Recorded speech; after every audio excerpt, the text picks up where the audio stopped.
Hello, dearly beloved in the Lord. Today we continue with our corrections of false teachings in Christianity. And for today, we're going to talk about Christianity and nature. Is Christianity against nature? The fact is that for some Christians or Christian denominations, whenever they see rivers, thick forests, ancient trees, oceans, seas, traditional doctors, and anything that has to do with tradition, whenever they see them, what they see first of all is the evil spirit. But in Christianity, it is not like that. That is not what Christianity stands for. Let us analyze this from the theological point of view. Let's take waters, for example, rivers, oceans, and the seas. The truth is that in the Christian theology, oceans and seas, they have to do with something that menaces the human race. I mean, life or death. That's why Christ walked on the sea. But then, generally, water has nothing bad with Christianity. Christ was baptized in the river Jordan. Today, if people are passing through a river, something like River Niger, what they see are mami water in this water. It is not that, first of all. These are creatures of God. Christ was baptized in River Jordan. Today in the church, during Mass, we drink water. The mystics of the church love meditating along the coast of the seas and rivers because of either the calmness of the water or that sound of waves or even waterfalls, or sometimes the beauty of that river, ocean, or sea is okay for meditation. So water is not synonymous to evil spirit, please.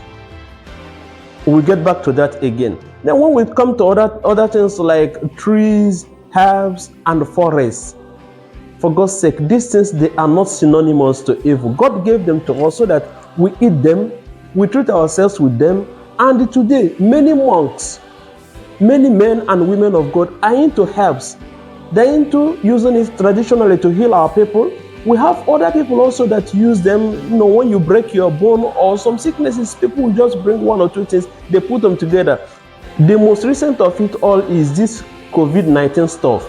We saw how Africans came up with their own traditional healing on it. So we shouldn't think that the trees and the herbs that they are bad. When we see a native doctor, a traditional doctor, we think that they are evil. In fact, that term native doctor is not synonymous to evil, because when the Europeans came, they came with doctors, the conventional doctors, that we know today, but we have ours already. So that was when that very term native came in, native doctors or traditional doctors.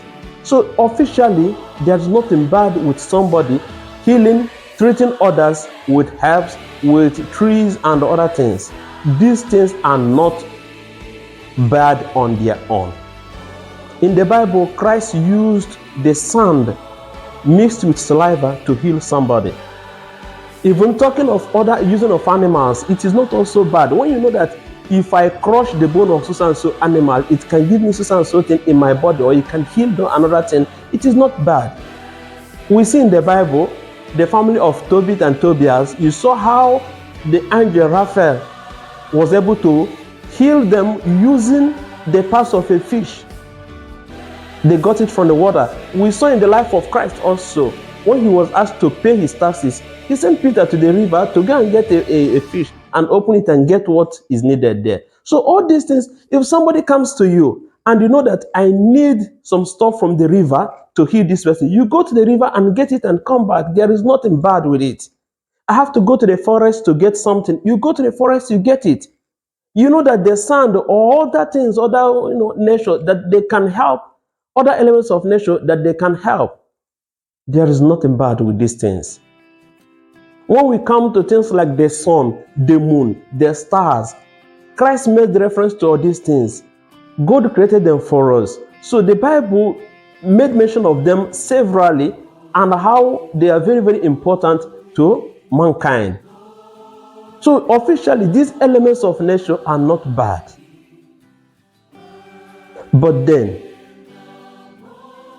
Christianity is against one simple thing: adoring these elements of nature. sacrificing to these elements of nature. When I go to the water to adore the water, I'm talking as a Christian. When I go to water to adore the water, Christianity is against that. When I see a big ancestral tree, I tie something around it and I start adoring it, Christianity is against that. So and so forest, we call it evil forest, there should be sacrifices offered. Christianity is against that. I don't want to talk about our ancestors, the ancestral respect and other things. We are going to come to that. But let me just tell you that Christianity is not even against you honoring your ancestors. We will talk about that another day. Naaman was made to wash in the river to become clean.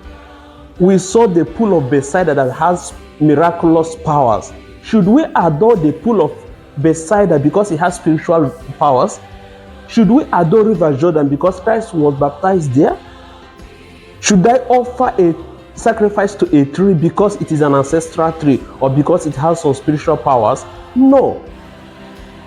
Because the sea, the oceans, the rivers, the sun, the moon, the air, the thunder, the ground even, because they are wonders of nature. They are more hills, waterfalls, because they are wonders of nature. Should I offer sacrifice to them? Should I start adoring them? That is the question. That is where Christianity says, no, these things we are not for them. So that somebody comes to you for you to treat him as a native doctor, as a traditional doctor, as I don't know how to put it, and then you get elements of nature to treat these people, there's nothing bad with it. Christianity is much more behind the preservation of nature. Recently, the Pope wrote Laudato Si to tell us that nature, this world is our home. That is, God gave us this world. We have to respect nature. We have to respect what is in nature. If not, we are destroying ourselves. So for somebody to come up and say that Christianity is against nature, be that person a non-Christian, be that person a Christian or some Christian denominations, that is very, very wrong. Christianity is never against these elements of nature. Rivers, seas, oceans, forests, trees, the ground, sun, moon, thunders, air, all these elements of nature, we are not against them. We appreciate them. They should draw us closer to God. When we see them, we see the marvels of creation, but we are not called to adore them. We are not called to offer sacrifice to them, knowing well that there are entities in this world. Whenever you start adoring a tree, an entity enters there, a spirit enters there, and they start acting as a god. And that is very, very bad. We are called to adore the author, the creator of these elements of nature. Thank you very much for today. More like this still on the way to correct some false teachings in Christianity. Thank you very much, and may God bless you. See you next time.